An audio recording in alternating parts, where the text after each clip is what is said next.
NASA claims that during the Nixon administration, between the years 1969 and 1972, 12 astronauts walked on the surface of the moon and returned safely to Earth.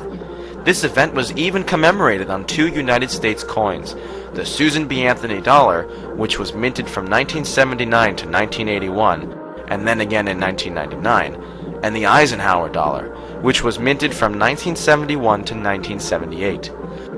The reverse sides of both of these coins were based on the Apollo 11 insignia, and show an eagle landing on the moon with the Earth in the background. Okay, engine stop. We copy you down, Eagle. Listen, Tranquility Base here. The Eagle has landed. Roger, Tranquility. We copy you on the ground. You got a bunch of guys about to turn blue. We're breathing again. Thanks a lot. The belief that men actually walked on the moon is shared by the vast majority of the world's population. There are no high-profile scientists, astronauts, or officials that have openly expressed any doubt as to the reality of this alleged accomplishment. The only exception to this is former United States President William Jefferson Clinton. In his autobiography, My Life, published in 2004, he states on page 156, "Just a month before, Apollo 11 astronauts Buzz Aldrin and Neil Armstrong had left their colleague Michael Collins aboard Spaceship Columbia and walked on the moon, beating by 5 months President Kennedy's goal of putting a man on the moon before the decade was out. The old carpenter asked me if I really believed it had happened. I said sure, I saw it on television. He disagreed. He said that he didn't believe it for a minute, that them television fellers could make things look real that weren't. Back then I thought he was a crank. During my 8 years in Washington, I saw some things on TV that made me wonder if he wasn't ahead of his time." To simplify, what Clinton says is that a gentleman expressed doubt in the Apollo claims, and he wonders whether that gentleman was correct. Now, exactly what is a former 2-term United States president doing, wondering about the authenticity of the greatest technological achievement in the history of mankind? An event that had marked the legacy of his own boyhood hero, JFK. We choose to go to the moon in this decade and do the other things, not because they are easy, but because they are hard. Obviously, he has some reason to believe that the moon landings were not authentic. If a former U.S. president is wondering about the authenticity of the claim, does it not make sense that you should wonder too?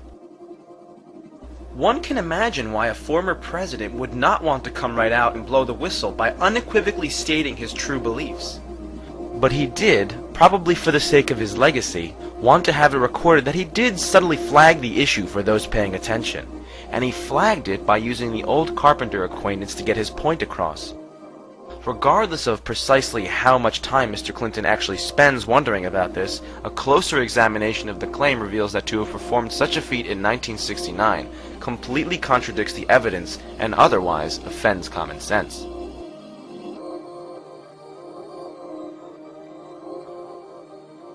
Stage push. Engine arm is destined. Okay, I'm going to get to pro. 99, proceeded. 3, 2, 1. Ignition. Run away, Houston. Vector grid. Ag start. Pitch over. Yes, that's right. The last alleged mission to the moon was Apollo 17, which NASA says took place in December of 1972. Since then, absolutely no country claims to have sent astronauts or even animals more than 400 miles above the surface of the Earth. In recent years, space shuttle astronauts completed a trip wherein they attained a maximum altitude of 365 miles.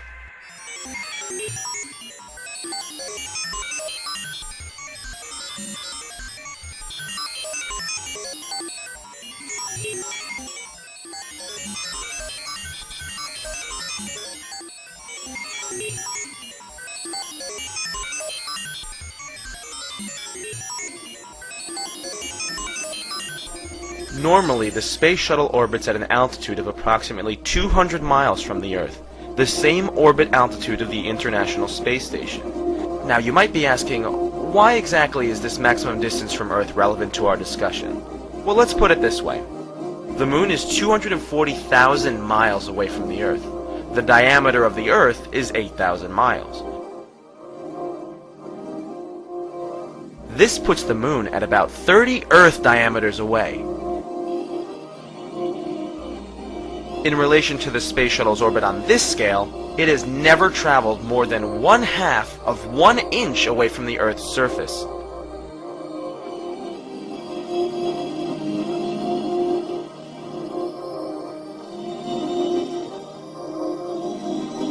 Six, 5, 3 main engines up and burning, 2, 1, and liftoff. Just getting into orbit is no small feat, as is illustrated by the fact that in all of recorded history, only 3 countries, the United States, China, and Russia, have been able to put a human just into orbit and never being more than 400 miles from Earth. The explanation for this has always been that, except for these 3 countries, every other country in the world has been too cheap and lazy to venture into just Earth orbit. In reality, the reason has to do with the difficulty in accomplishing this. This most of all drives home the point that NASA's claim of sending men on a 240,000-mile trip in 1969, some 600 times further than they can send men today, is just not plausible. One reason the space shuttle has not been sent beyond 400 miles into space has to do with the Earth's magnetism. The core of the Earth is molten iron. As it slowly swirls around, it generates a powerful magnetic field surrounding the Earth. These fields cause the formation of 2 radiation belts around the Earth, called the Van Allen radiation belts. They are made of charged particles and are named after James Van Allen, who was in charge of the Geiger counters installed on the Explorer 1 satellite, which discovered the belts in 1958.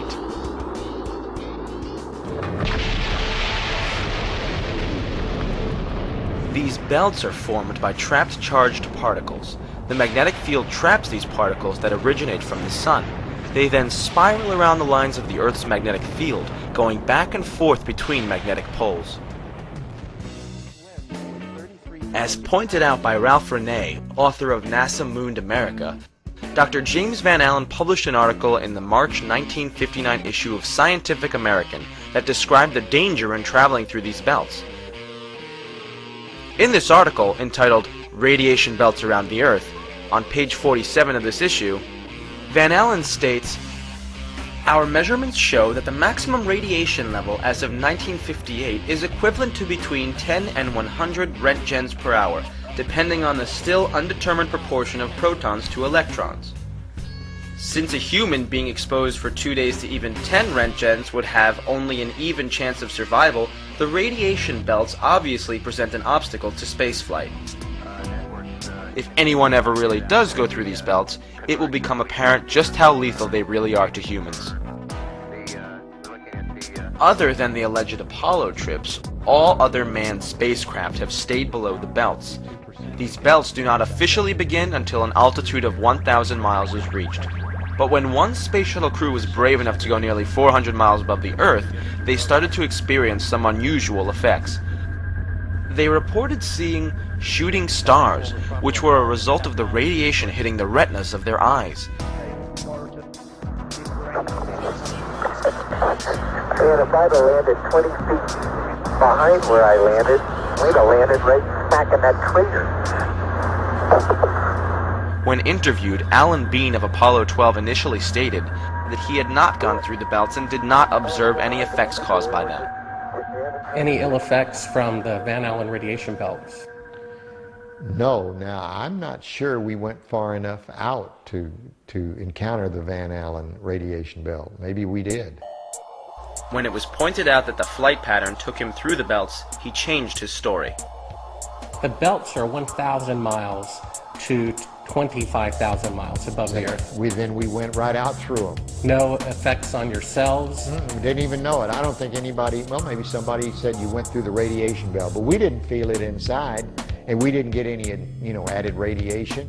The space shuttle went to 365 miles a few years ago. Because I worked in news. I saw CNN. They said that the radiation belts surrounding Earth are more dangerous than previously believed because the astronauts saw shooting stars with their eyes closed when they got within 600. Radiation belt. We saw shooting stars, but they're not shooting stars from with your eyes closed, although they look like it. If you're out in space beyond the Van Allen belt, and probably within the Van Allen belt, and close your eyes and just pay attention. You don't notice it unless you pay attention.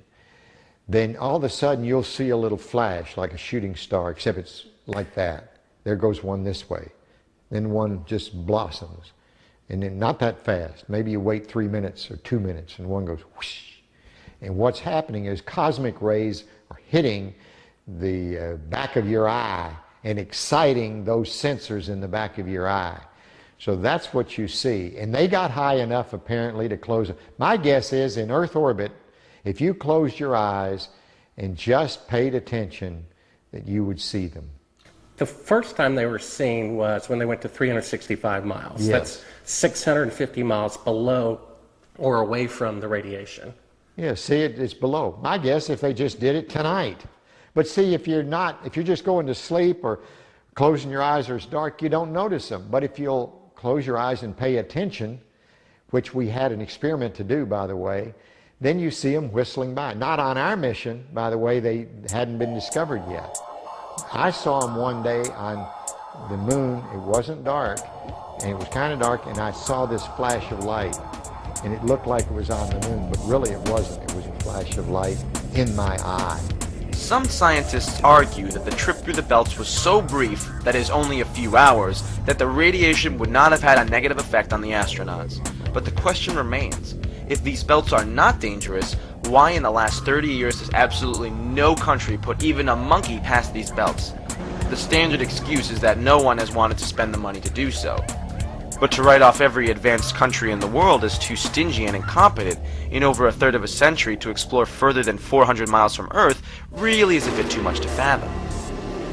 It is more likely that we simply do not have the technology to go further at this time.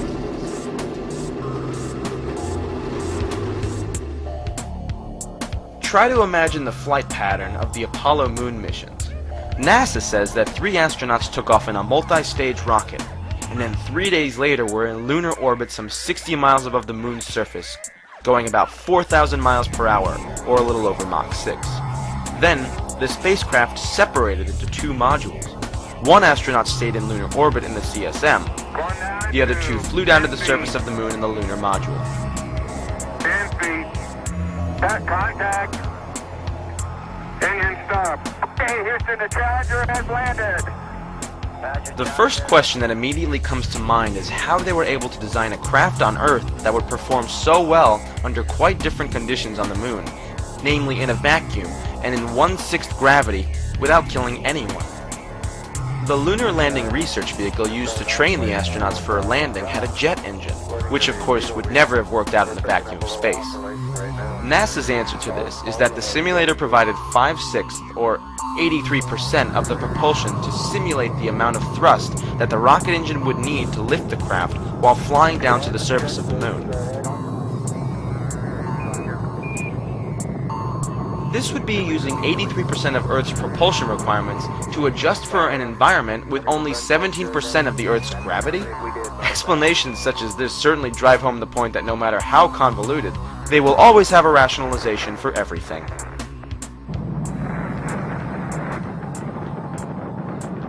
After supposedly landing on the moon during Apollo 17, 2 astronauts allegedly spent 3 days there. During this time, they were either in a small capsule, walking on the surface in their air-conditioned spacesuits, or riding around in the $60 million lunar rover. The lunar surface temperature in the sun should be around 135 degrees today. In the shade, the temperature would again be about minus 100 to minus 150 degrees Fahrenheit. That would be in the shadow of the lunar module. If the LEM didn't have climate control, and had air in it, would it be hot or cold without the climate control? If you just took a lunar module, and well, let's take the climate control and it fails. All right, what happens then? You've got air and setting there, it's 70 degrees. If the lunar module is setting in the sun, which it always is, then slowly but surely that temperature inside is going to go up to 250 degrees Fahrenheit. Now you ain't going to make it because you're going to cook long before that. What powered the air conditioning? What powered the air? Batteries. You had a number of big batteries in the lunar module. They powered pumps, they powered the air conditioning, they powered the communication system, and that's the reason we were only able to stay on the moon 33 hours. Later on, we got a little better batteries, more batteries, and we could stay longer. Now let's examine some problems with the astronauts' time on the moon's surface. In the sunlit areas, the temperature on the surface of the moon is 250 degrees Fahrenheit. If the sunlight struck the astronauts' suits or the surface of the moon, they would heat up very quickly. Considering that they always landed on the daylight side of the moon, the energy from the sun would be radiated directly at them, and additionally, the heat would be collected and radiated by the moon itself. Put simply, the astronauts had no energy source that would have enabled them to reject the sun's intense heat. The moon has no atmosphere. It has a vacuum. Conduction and convection could not practically be used for cooling. The heat would have had to have been radiated away. I know, Bob. I know. They carried no energy source potent enough to re-radiate this heat away. What powered the air conditioning? What powered the air batteries? You had a number of big batteries in the lunar module. Alan Bean's explanation of using batteries is not convincing. Efforts to explain successful functioning of the spacesuits amount to elaborate double talk. Fantastic, sports fan. After allegedly spending 3 days on the surface, the two astronauts blasted off, went up 69 miles, somehow docked with the command module traveling at a speed of over 4,000 miles per hour, and then they all flew back to Earth for a round trip of 480,000 miles. Doesn't this seem a bit beyond 1969 technology? How can this be explained as anything other than an accomplishment beyond belief? So what purpose would it serve to contrive such an elaborate hoax? Let's take a brief look at the events leading up to the American space race. After the Russians thoroughly spooked America in 1957 with the launching of Sputnik, citizens were in fear that the USSR would soon be able to drop an atomic bomb on the United States from orbit. What could be done to avert such a disaster? And to what lengths would the United States government go to ensure national security? The Soviet Union has launched a second Earth satellite. Gets the American people alarmed that a foreign country, especially an enemy country, can do this, and we fear this. Man had his first great success in space when the Russians pushed a man across the threshold. He was Yuri Gagarin, the astronaut the Russians lionized as the first to orbit the Earth. It was the propaganda coup of the year. After the Russian flight, U.S. plans were accelerated. Commander Alan B. Shepard was sent into suborbital flight. Unlike the Russian venture, this took place in the white-hot glare of worldwide publicity. The Mercury capsule is right on course as the commander took over the controls to become the first man to guide a spacecraft. As the tension increasingly rose between the world's two dominant post-war powers, the space race went into high gear, with Kennedy promising in 1961 to put a man on the moon by the end of the decade. We choose to go to the moon. We choose to go to the moon. We choose to go to the moon in this decade and do the other thing. Not because they are easy, but because they are hard. Of course, the United States would spare no expense to hold off an attack from space by the USSR. What countermeasures were at their disposal? Could they not simply stage a moon landing as an elaborate form of propaganda against Russia, while emboldening U.S. morale?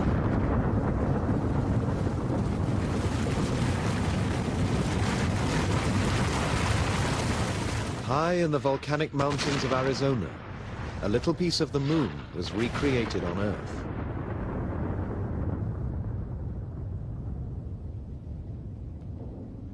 This field of craters seen from the air precisely matches a view of the Sea of Tranquility on the moon.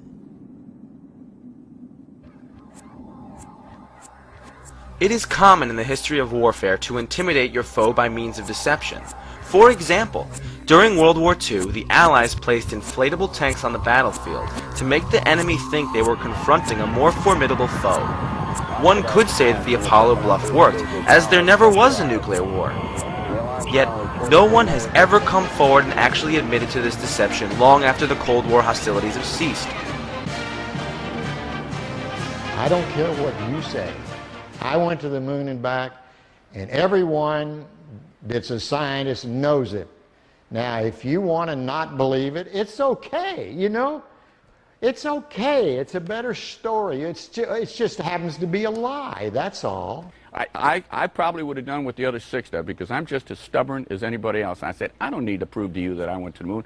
I know I went. Well, I know for a fact you didn't walk on the moon. I've seen the footage. That's fine. It's okay if you know it. Do you understand that? You can have any opinion you want. That's what's wonderful about this country. You can believe anything you want. And it's okay with me, for sure. Right. The most common question asked is how so many people could have been kept quiet about it. One wonders too why the astronauts would go along with such an elaborate hoax. To answer this question, we must all return to World War II Germany. Under Adolf Hitler's leadership, a Nazi war criminal named Werner von Braun built thousands of V-2 rockets through slave labor that were launched against London.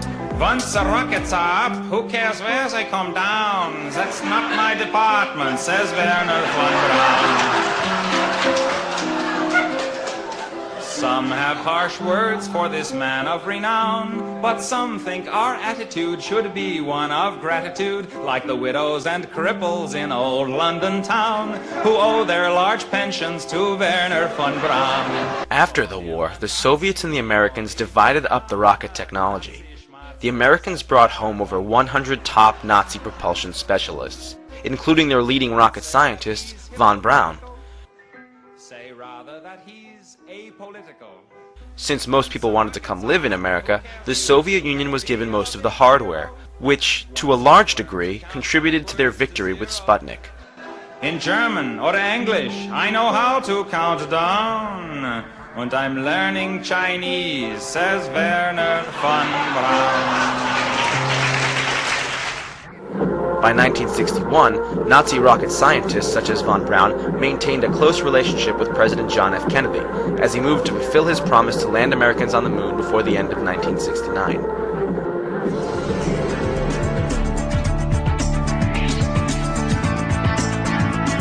Yet today, NASA says it will be 2018 before we go back to the moon, despite having supposedly been there over 35 years ago.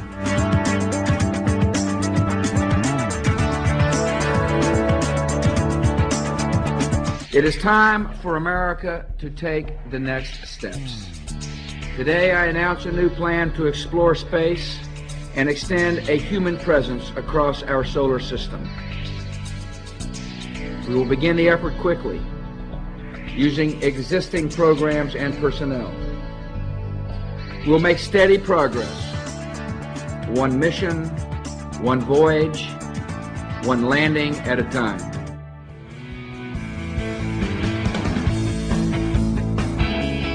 Our third goal is to return to the moon by 2020 as the launching point for missions beyond. Beginning no later than 2008, we will send a series of robotic missions to the lunar surface to research and prepare for future human exploration. Using the Crew Exploration Vehicle, we will undertake extended human missions to the moon as early as 2015, with the goal of living and working there for increasingly extended periods of time. Would we ever consider it reasonable if there were a 40-year span between the first and second trips across the Atlantic Ocean? Why such a late date? In 1953, von Braun wrote a book on how to get to the moon, titled Conquest of the Moon. On page 14 of his book, he states, "It is commonly believed that man will fly directly from the Earth to the moon, but to do this, we would require a vehicle of such gigantic proportions that it would prove an economic impossibility.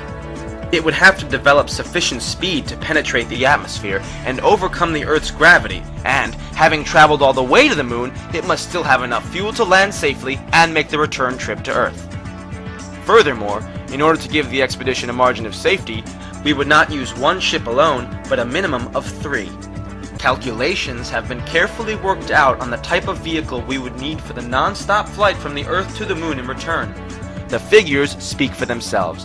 Each rocket ship would be taller than New York's Empire State Building, 1,250 feet, and weigh about 10 times the tonnage of the Queen Mary, or some 800,000 tons. The Apollo program's three-stage Saturn V was only 3,000 tons.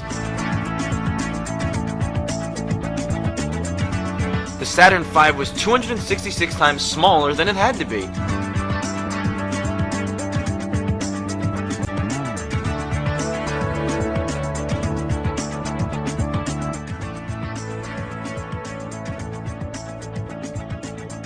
Von Braun was certain that the way to get to the moon would first require that a space station be built, with the rocket parts being ferried there for final construction.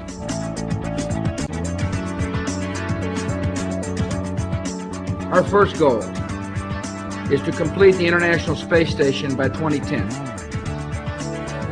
We will finish what we have started. We will meet our obligations to our 15 international partners on this project. We will focus our future research aboard the station on the long-term effects of space travel on human biology. Research on board the station and here on Earth will help us better understand and overcome the obstacles that limit exploration. Through these efforts, we will develop the skills and techniques necessary to sustain further space exploration. The constructed vehicle would then launch from the Earth's orbit rather than its surface. The Saturn V used only 3 fuels: liquid oxygen and kerosene in the first stage, and liquid oxygen and hydrogen in the upper stages. No exotic new fuels were invented to bring down the fuel requirement. Also, the space shuttle has 30% less mass at liftoff than did the Saturn V. We have ignition and liftoff of Atlantis and the Galileo spacecraft bound for Jupiter. Yet has never attempted to travel beyond the 400-mile altitude. With Kennedy's promise, the space race was in full swing. Yet it became apparent in the mid-60s that there was absolutely no way anything of the sort was going to happen. Following in Commander Shepard's star-studded footsteps came Captain Virgil Grissom.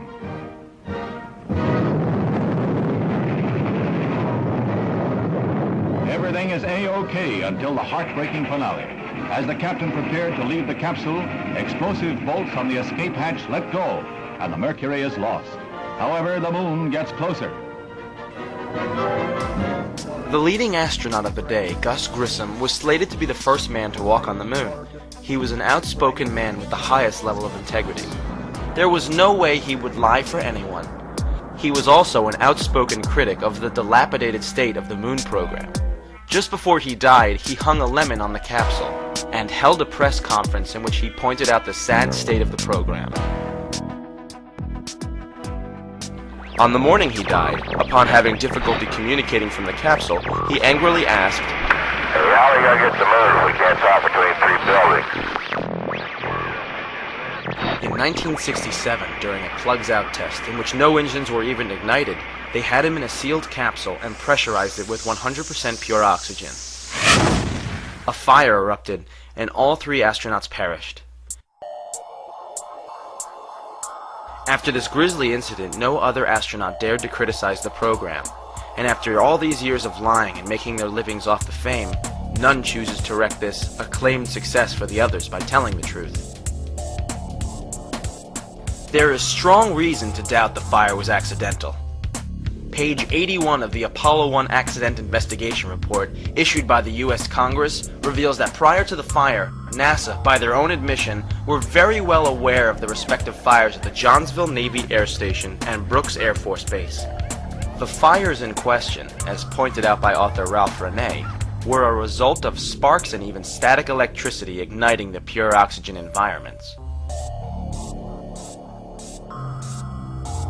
In spite of these past fatalities, NASA used a 100% oxygen atmosphere in the Apollo 1 spacecraft, arguing that they had done it previously on the Gemini program. Of course they had. However, Gemini had a cabin pressure of only 3 pounds per square inch, the pure oxygen equivalent to the 14.7 pounds of nitrogen and oxygen at sea level. All previous aviation flash fires had been only slightly higher than Gemini's cabin pressure. Apollo 1's cabin pressure was more than 5 times higher. NASA was aware of the dangers, but they went ahead and sealed 3 of their astronauts inside a highly volatile capsule that had already been packed full of combustible and highly toxic materials. most of which were untested and had not been given their seal of approval before they were installed. The technicians on Pad 34 needed at least 5 minutes to open the command capsule's door. The astronauts had a mere 15 seconds before the fire consumed their cabin. Fire! We are fire in cockpit! Additionally, in 1999, when Grissom's son, Scott, was granted access to his father's spacecraft, he uncovered evidence that a metal plate had been shoved behind the dashboard to deliberately trigger a spark.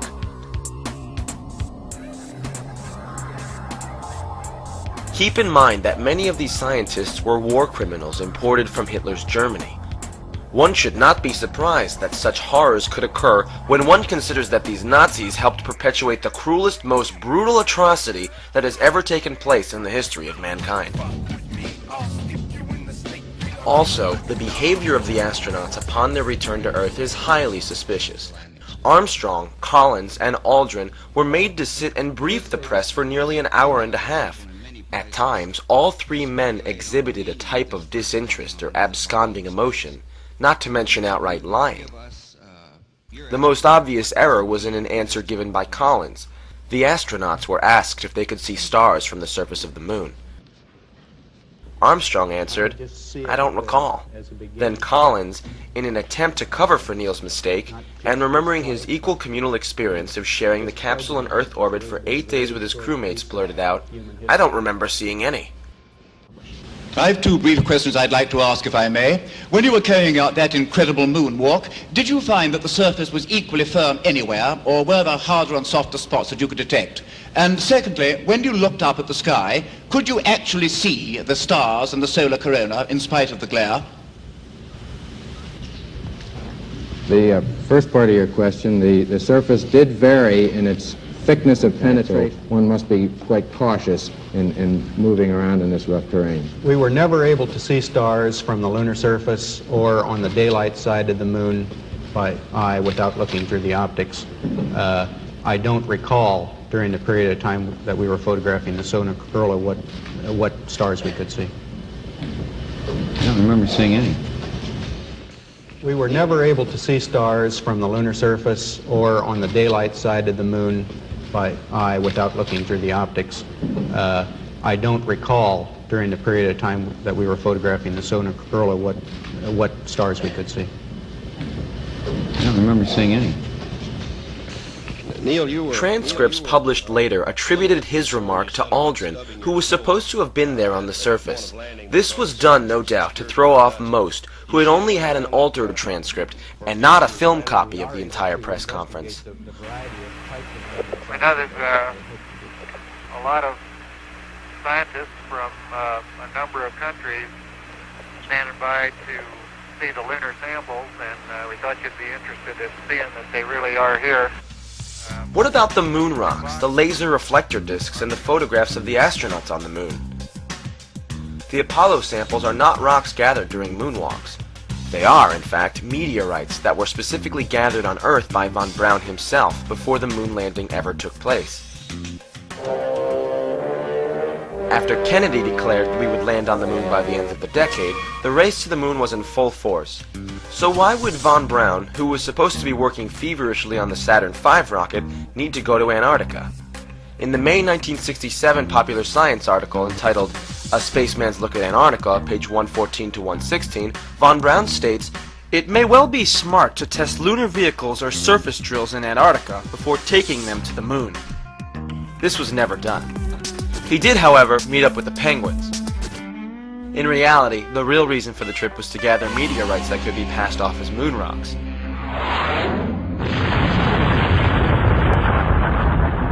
Some meteorites that actually originated from the moon can be found on Earth, as they can be expelled from the moon during meteor crashes. After von Braun found them, the outer surfaces were probably blasted with an abrasive in a ceramics lab to hide the fact that they had fallen through the Earth's atmosphere. After the conclusion of the Apollo missions, some Apollo astronauts made money by taking tourists down to Antarctica to gather meteorites. Due to the contrast with the landscape, meteorites are easier to spot there.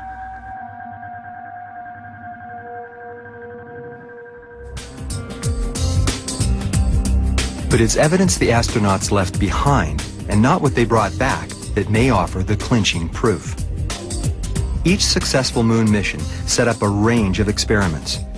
More than 30 years after Apollo 11, one of them continues to operate, the Lunar Laser Ranger. There were two major experiments.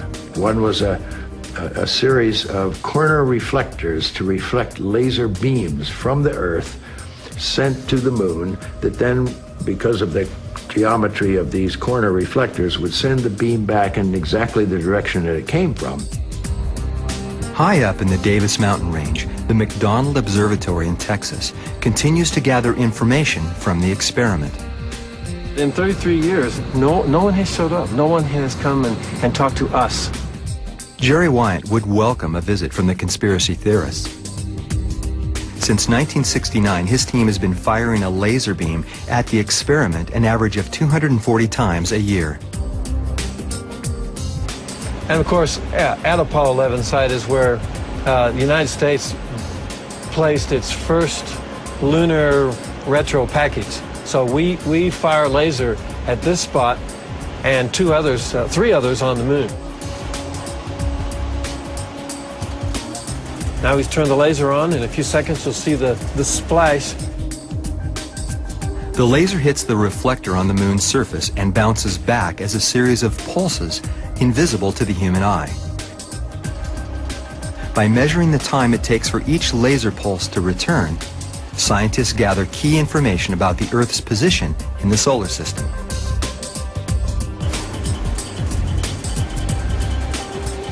That's not light coming from the moon. The splash you see is light coming from the end of our own telescope. That's the first spot where a man walked on the moon. Our search for the truth has revealed the definitive answer. Maybe that's why conspiracy theorists have so little to say on this subject. The December 1966 issue of National Geographic explains why no such reflectors are needed to bounce signals off the moon. This is detailed in The Laser's Bright Magic by Thomas Malloy. On page 876, he states, 4 years ago, a ruby laser, considerably smaller than those now available, shot a series of pulses at the moon, 240,000 miles away. The beams illuminated a spot less than 2 miles in diameter, and were reflected back to Earth with enough strength to be measured by ultra-sensitive electronic equipment. It should also be noted that many types of signals can be bounced off the moon, even without such reflectors. In the 1950s, moon bounce was used to communicate around the curvature of the Earth. That is, if you were in the military and wanted to talk to someone in Hawaii from California, you would bounce your conversation off of the moon.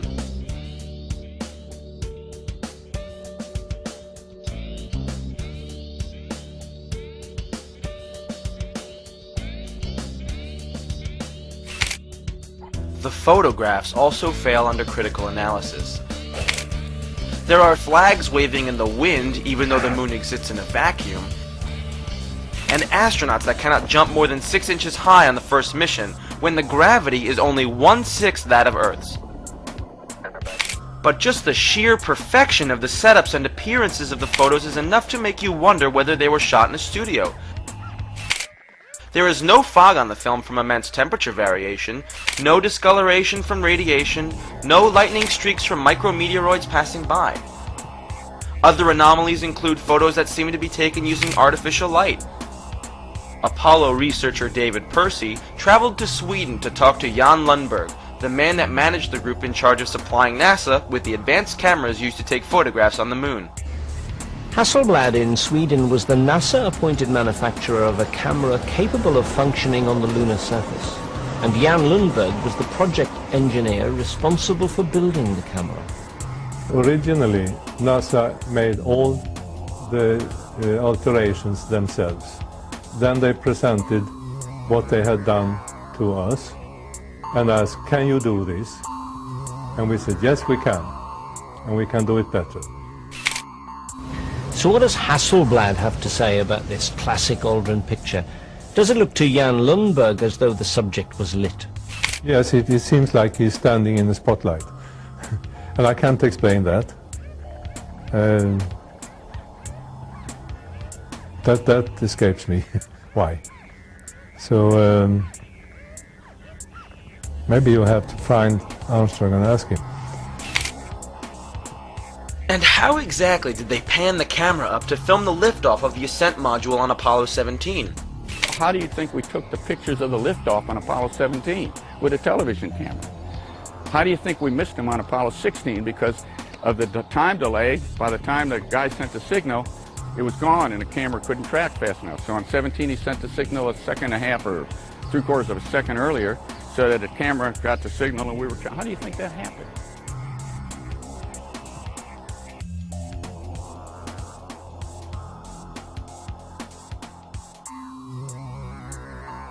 I've got a book telling me I didn't go to the moon, that thick, okay? There's a book there when you can't see stars in the daytime and the shadows in around. I don't give a damn about all that. Remember too, while the thousands of NASA employees did help them achieve Earth orbit, beyond that, all information fed to the press and public was from the government, and there was no independent reporting. That's one small step for man, one giant leap for mankind. But is there a smoking gun? Yes, there is. It has to do with the camera shots of the Earth. Hello, Apollo 11. Houston, Goldstone says that the TV looks great. Over.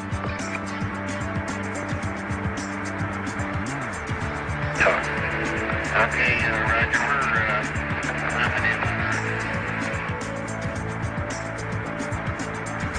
Hello, Apollo 11. Houston, did you copy? Over.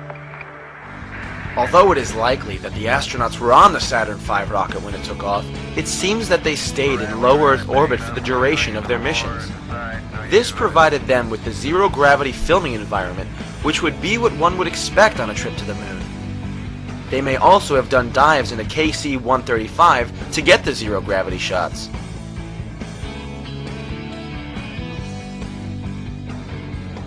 Yet there is one segment that clearly shows the behind-the-scenes chicanery that is going on.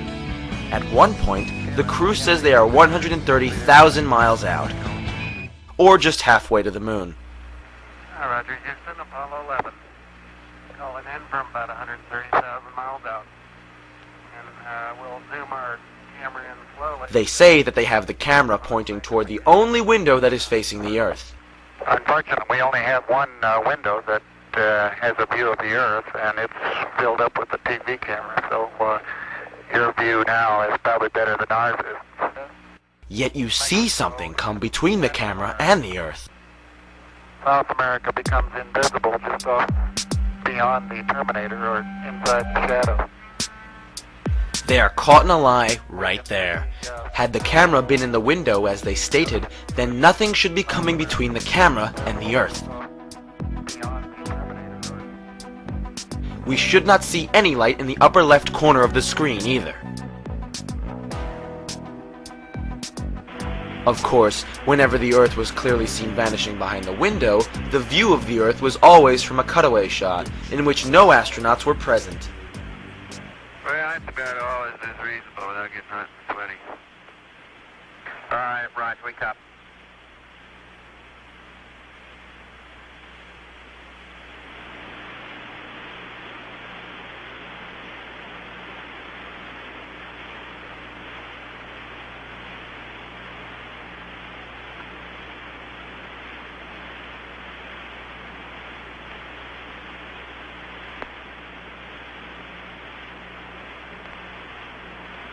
In this circumstance, it was probably a globe on the outside of a mock command capsule in a studio environment. But in this other video, it is easy to see how a different method of trick photography was used. They had placed a transparency over the window to make the window look like the Earth. You can actually see a corner of this transparency pulled away from the window when the lights come on. Can't quite make out who that had.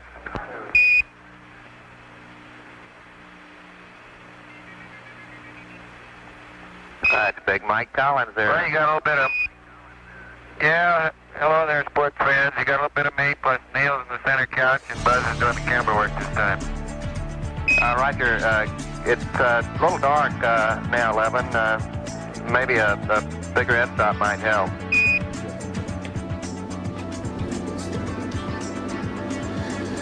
This is, what is this? Oh, this is a shot from 130,000 miles out. I guess it's from approaching. It's from approaching the moon, looking back at the Earth. Now, I've seen this on a couple of flights. Was this something that you got? Although this is from Apollo 11, did you shoot a shot of the Earth like this? So you had a TV camera in the spacecraft. That's correct. And this is, I guess, the Earth zoomed in at a distance. Yep, seems I think to be. it's shot a little bit halfway to the moon. Now it's kind of, now I guess the cloud cover looks. That's what you're looking right. at. Now what is that right there? What is what? There's like an arm. It looks like hair on an arm getting in front of the window. Maybe somebody got their arm in front Now of I it. thought that was the arm of God moving Right. across the Earth. I couldn't quite figure that I out. suspect that was the edge of the window, more than likely, that they were shooting at. What did the Earth look like from a great distance? There About it is like again, that. 130,000 miles out. About like that. So it's pretty small at the distance of the moon? Yes, but I think the better images are the Hasselblad images that have been taken on every flight and are the most published pictures in the history of the world. What is that in the top left? If that's the Earth, is that like another spacecraft? No. That I have no idea what that is. It's some aberration on the film of some sort. Oh, those are shadows, I think. Or reflections, probably reflections that are just reflecting. Run that back again so we get another shot of it. If you're going to press me on this, I'm not going to talk to you anymore because I won't pursue this. All of this attempt to say the Apollo programs were fake is just sheer nonsense. And you can talk till hell freezes over and you're wrong. Okay? Well, would you affirm? I won't continue on this line. Okay, turn off the camera. Your interview is done. I've given you all the time I'm going to give you. Okie dokie. Good to meet you. I don't say it's a pleasure. Understand. Please get your ass out of my house. Okay. And you came here under false pretenses, and I think you're an asshole. Well, and if you continue this, and if you press us, I will personally take you to court. I hope that you do. I invite you to. I'm going to give you my card so you can arrange that. And I'm encouraging you to arrange. You're frankly not worth it. No, we have you on the record saying you'll take me to court. I hope you do. Because we have proof that would prove it in a court of law that Apollo 11 didn't go to the moon. And I think it's something that you should see. I don't say that lightly, believe me. I don't say it lightly. You have joking, sir. People can have fun. And maybe do that if they feel like they want to have a little fun on a trip to the moon. As an independent producer, Okay, we're heading out. doing that is against moral ethics. Lying about going to the moon is a satanic lie of gigantic proportions. I don't hit people, but you're going to be on the deck unless you get... I'm heading out. I appreciate it. And get the hell out of the black house. Don't get a gun and shoot them at them before they get out of the office? We have a video camera running if you want to do it. Right. That would be great footage for us.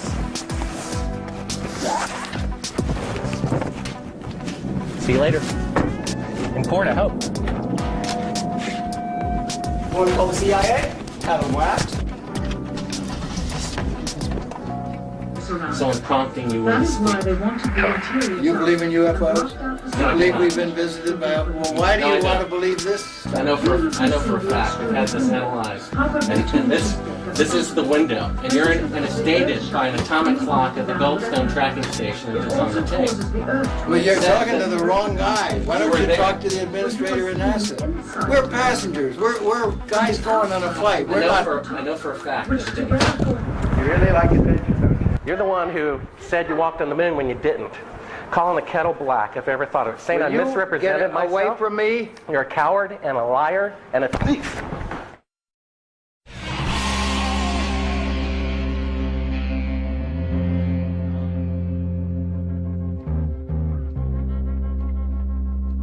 Buzz Aldrin's violent reaction is not surprising, considering the hundreds of thousands of dollars he has made by defrauding people, selling his personal memorabilia. According to the winter 2008 issue of Heritage Magazine, in September of 2007, Aldrin sold the following items which he claimed were flown to the moon. A medallion for $15,535.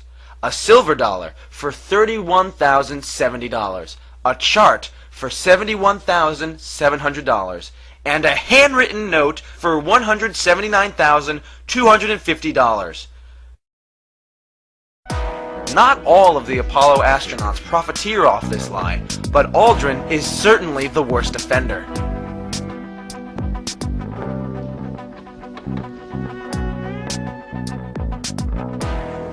Mr. Armstrong, Bart Sibrel, ABC Digital. Wanted to give you the opportunity to swear on the Bible that you walked on the moon. Will you put your left hand on the Bible and swear to God that you walked on the moon? Gentlemen. Mr. Sibrel. Yes? If you really walked on the moon, why would you not do that? So why don't you just put the into the record in the argument and put your hand on the Bible, swear to God you walked on the moon. Mr. Sibrel, knowing you, that's probably a fake Bible. Really? Well, no, it's a real Bible. You have the opportunity to have $5,000. The meeting is not open. Well, you have $5,000 cash. You can give it to charity if you swear on the Bible that you walked on the moon. Please I have give the it to tape. charity. It'd be fine. Why don't you swear to? Why not? Why won't you do it? So why don't you put your hand on the Bible and swear to God that you walked on the moon? Mr. Sibrel has made a fool of himself in front of the world. Mr. Sibrel, you do not deserve answers. The difficulties one would encounter while trying to land a man on the moon and return safely to Earth are truly astounding. The moon has a harsh environment, with the surface temperature ranging from minus 170 degrees Fahrenheit in the shadows to 250 degrees Fahrenheit in the sunlight. It is also a vacuum.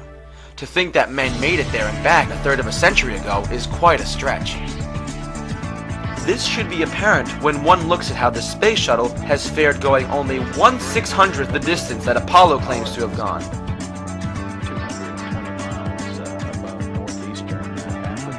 After 3 men died in the capsule during the simulation in 1967, it was just 2 years later that men were walking around on the moon. This is less time than it took to launch the space shuttle again after its burn-up on re-entry in 2003.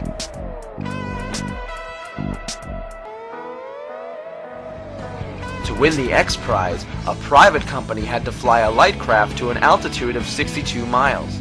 This is just under the distance that the ascent module had to fly to reach the command module from the surface of the moon. Yet the winner of the X Prize on Earth had to have their vehicle hauled up by another vehicle and then fire its engines to get to the 62-mile mark. This should give you an idea of how difficult it is to just go 62 miles high, even with today's technology.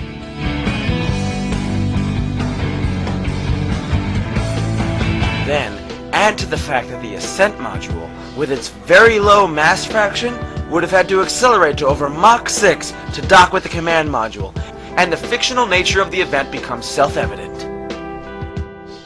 It is just outright unscientific and pathological to accept the moon landing claim given the total lack of confirmation and inability to duplicate anything that even slightly approaches the alleged events of 1969.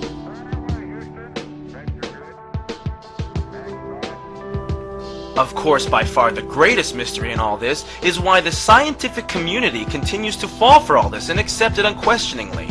Is science just another religion that has its sacred cows? If you want to stay in the club, must you defend the beloved cow, no matter how badly it stinks?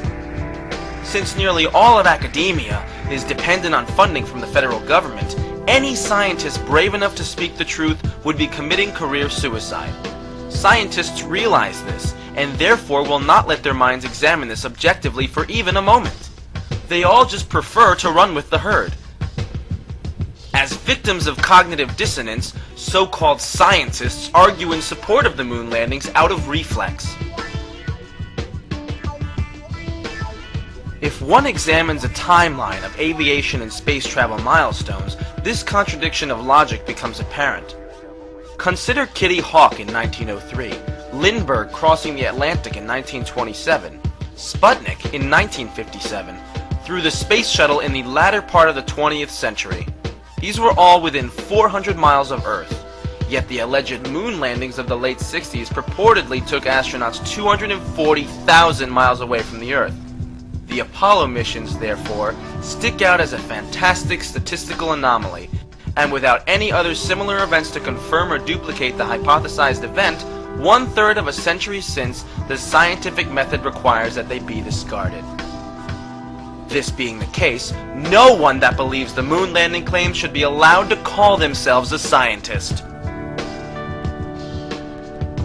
The Cold War provided the perfect motivation for the deception.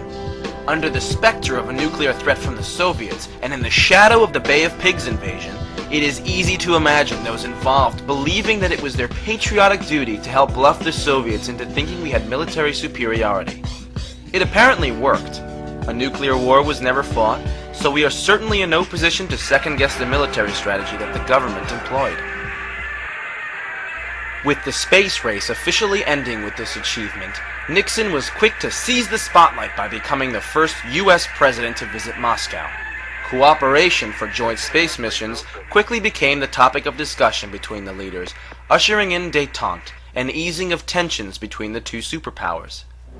As you're probably well aware, we are still working on other programs, Skylab being the prime effort starting in the spring of next year. We're also working on the cooperative mission with the Russians, which will take place in 1975. And of course, we've got quite a few of the flight control team as well as other center elements involved in the work on the shuttle. So it's the start of a new era, I hope. It is easy to see why the government would want to perpetuate such a myth, even after the military objectives were achieved.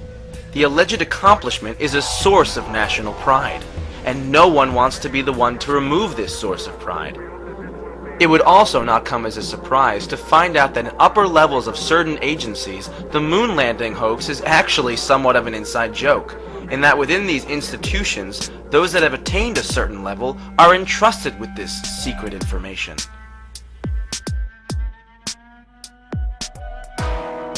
Considering the difficulties attendant in such a trip, one thing is for sure. When the first person actually arrives on the moon someday, they will have bought themselves a one-way ticket. An exploratory voyage of this magnitude does not lend itself so easily to a return.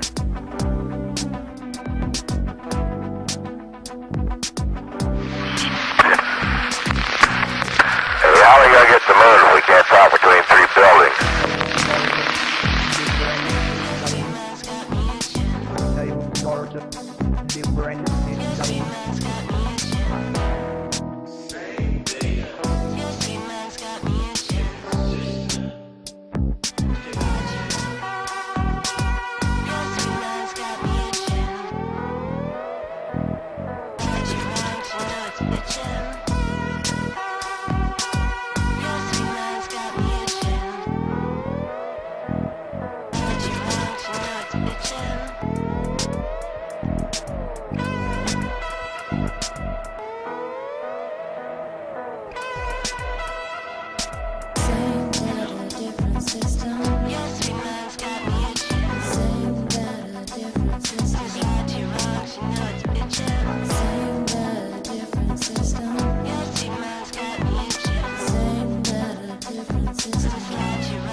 Bitchin'.